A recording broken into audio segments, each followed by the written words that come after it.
President Donald Trump is waking up at Trump Tower in New York for the first time since taking office. The president arrived there late last night to large crowds of protesters denouncing the deadly car attack in Charlottesville, Virginia, after initially blaming many sides for the violence. President Trump called out the hate groups involved by name.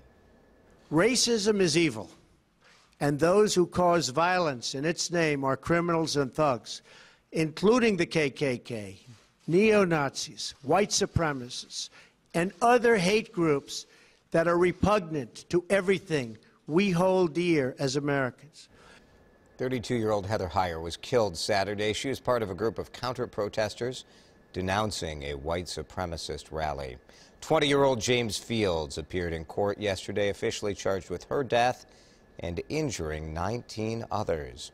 Anti-racism rallies have been happening all around the country. In Minneapolis last night, about 200 people came together, started outside the Republican Party headquarters before marching downtown to near City Hall. Demonstrators did briefly block traffic and light rail trains at several intersections.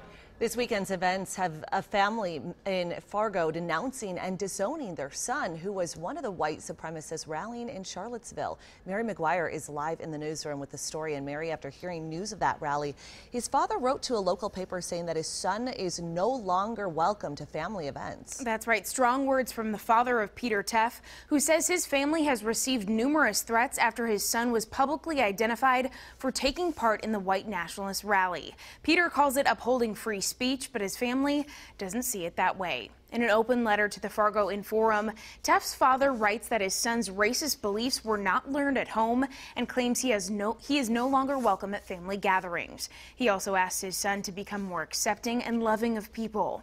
Peter Tefft himself fired back while sitting down with a reporter in Fargo. He says civil rights for white people are under fire in this country and that the pro-white groups weren't allowed to peacefully assemble in Charlottesville.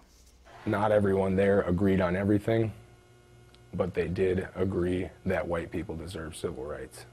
So you had constitutionalists, you had basic Republicans, you had National Socialists, you had white and Southern identitarians. And we're all being thrown in the same boat by the media, and that's why we all need to stand together. Tefft was first publicly identified through a Twitter page called Yes, You're Racist. That page has uploaded multiple pictures of people who took part in that rally this weekend, asking the public to name them and expose them for their beliefs. Now, his father concluded that letter by saying he prays that his prodigal son will renounce his hateful beliefs and return home. For his part, Peter Tefft calls his family's letter harassment, Kim. All right, Mary McGuire, thank you. And stay with WCCO for continuing coverage of the violence in Charlottesville. Today, nearly